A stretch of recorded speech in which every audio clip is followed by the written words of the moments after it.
and you sabotage yourself. And because why?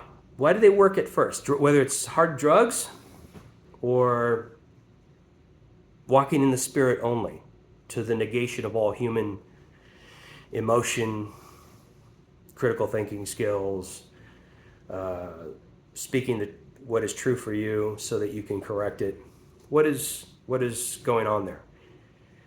It works at first because you're only dwelling in one compartment of your being, and you can actually manifest good things.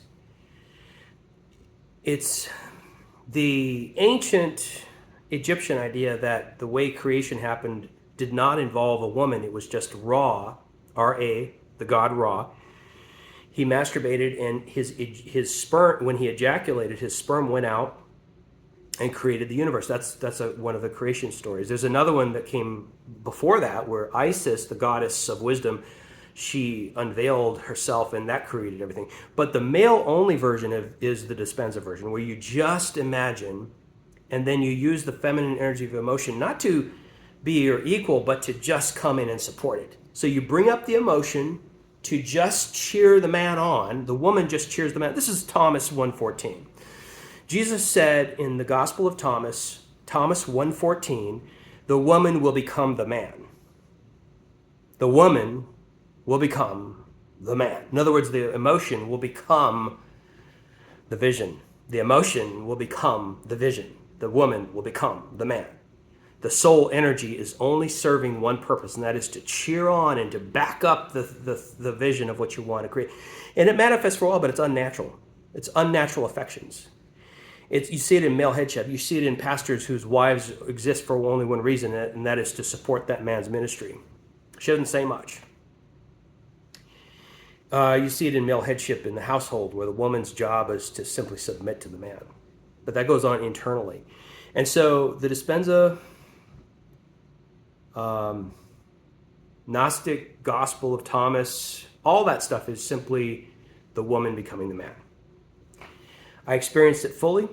Everything soulish, everything human existed in me to simply serve the vision of the Spirit. But when God brought me on a Damascus Road experience and pulled me out of Jesus' Dispenza Gnosticism and bring into the bride descending per Revelation 21, showed me what that's really about, where the vision of the Spirit and the emotions and sexuality of the soul realm, which is connected to the earthy parts of you, the human parts of you, and the lower chakras, energy centers, when they are considered an equal, not a servant to, not submitted to, but an equal with, it's an entire world. You have an entire world in you that you have been ignoring all your life. You have an entire world in you that you don't know a thing about if you've been in the New Age movement or New Thought or Christianity or Sufism, and even some forms of Hermeticism. Even Crowley, when he got the vision of spirit-body equality, he even screwed that up by bringing ego death into the picture. It just wasn't time yet. So, and I think that's why he went so dark in his ways. Because it doesn't matter how illuminated you are, if you're still in the formula of death and resurrection, then you can't expect a different result. You can call it the age of continuity, the age of Horus, which is both Isis, the feminine, and Osiris, the masculine. You can call it that, but if you're practicing ego death, then you're not going to actually get the true age of Horus, which is masculine and feminine combined. You're still going to get all spirit. Remember, he said, "Do what thou wilt." That should be the whole law. He didn't mean the lower you; he meant the higher you. Do what you, the ethereal layer, the Jesus energy in you. Do what you will. Do your true will, meaning your highest will only. That's what that meant. Do what thou wilt should be the whole of the law. So that's why even he got screwed up. So there were great, like Rabelais in France, 16th century. He had it right because he didn't involve any religion. Rabelais He wrote Gargantuan, and so he alludes to being unconstricted by religion. And if you're unconstricted by religion, you have nothing to rebel against. So religion is constriction, rebellion is constriction, because you're rebelling against you're rebelling against the religious constriction, and in so doing, becoming everything that they said you would be. You're taking on those dark energies that they said you would. If you're in rebellion against what you believe to be God, then you will take on devilish attributes eventually. So Rabelais, 16th century, was like, in contrast to the woman in England, Jane Lead. Jane Lead was like, hey, the whole book of Revelation is metaphor, but her writings alluded to pressing in until you are only, not just only the ethereal part of you that gets to live, but even she would take it further and go, just the ethereal layer by itself is not okay. We must go to the very, skim to the very top of the ethereal spirit and only live there. And she was like, and she rightfully said, only a tiny handful of people on earth are going to experience that. And she was right. But it became a works mentality. So Rabelais, in contrast to Jane Lead, was like, what if you throw all that off? What if you never had it on you in the first place? He said that his illumination, his revelation, was that mankind would lean into its nature, which is good.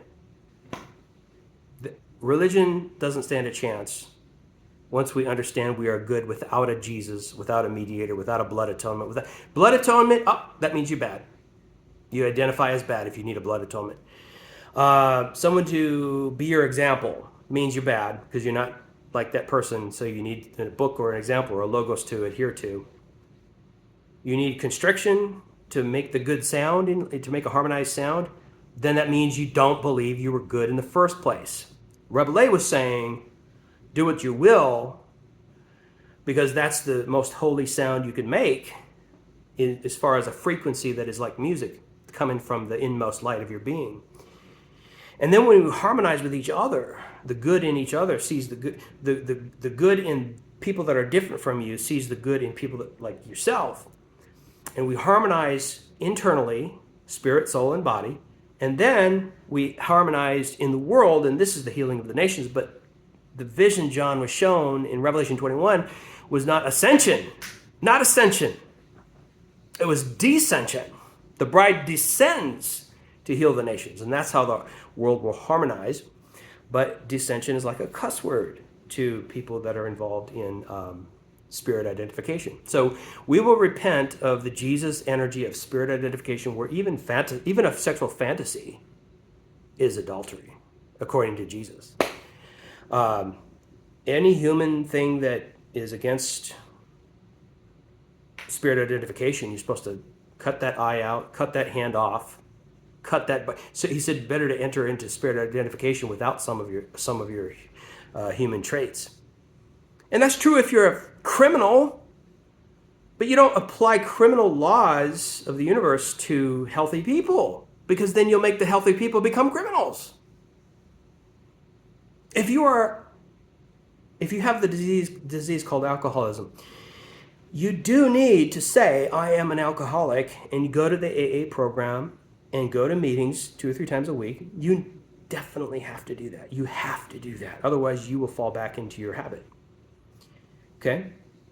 If you do not say the truth, I am an alcoholic, I have a problem, I need help. If you don't say that, you'll never get help.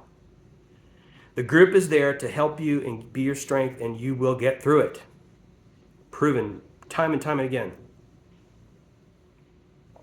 But, on the other hand, if you are not an alcoholic, and you say, I am an alcoholic, and you say it every day, eventually you'll become an alcoholic because you'll create it.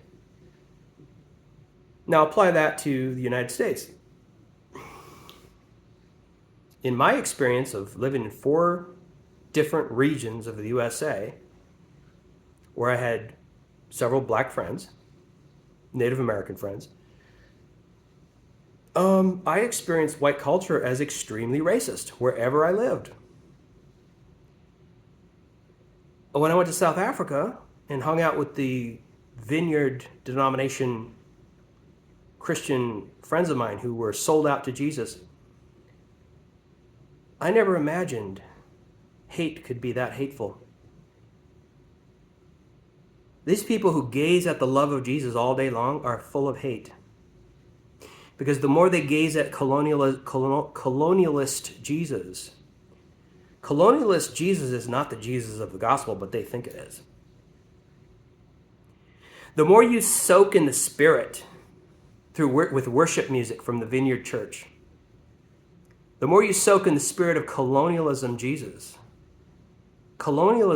is a demonic entity. That's why my white friends in South Africa are full of hate towards black, brown, and gay people. Same with the United States. Because they soak in the Spirit all day, thinking it's the love of Jesus. And sure, it might intensify their love for one another, of like thought and like kind, but it intensifies their hate towards others. Same thing with the white New Age people. So we're going to have to repent of spirit dominating over body, because there's no way you can discern anything after that. Because all you have is colonialism Jesus, Confederate flag Jesus, which are demonic entities. And that's how, when the Christians marched towards 2016, in 2016 a mirror was held up called Trumpism, and 5% of Christians and 5% of New Agers manifested as love, because that's what they had been building up. Whatever's done in secret, whatever's done in the dark, whatever's done in your private life, whatever's done in your imagination, which is the Father, will show up in the Son. The Son shows you who the Father is. 95% of Christians revealed their Father as colonialism demon. 95% of Christians manifested in the unveiling, which is the apocalypse, as racism, homophobia, and misogyny as their God. And so we're going to repent. Just like the world repented of animal sacrifice, even at a time when it looked impossible. It looks impossible right now for the world to repent of hierarchy and caste. But we will. I know it. I'm actually living in that reality right now. I can feel mankind. I can sense mankind changing their mind and deciding, you know what? We're going to like each other. We're not just going to tolerate each other. We're going to like each other, learn from each other, and love each other. And that's what's around the corner. That's the horizon we're on the brink of right now. We're going to harmonize and leave the God of hierarchy.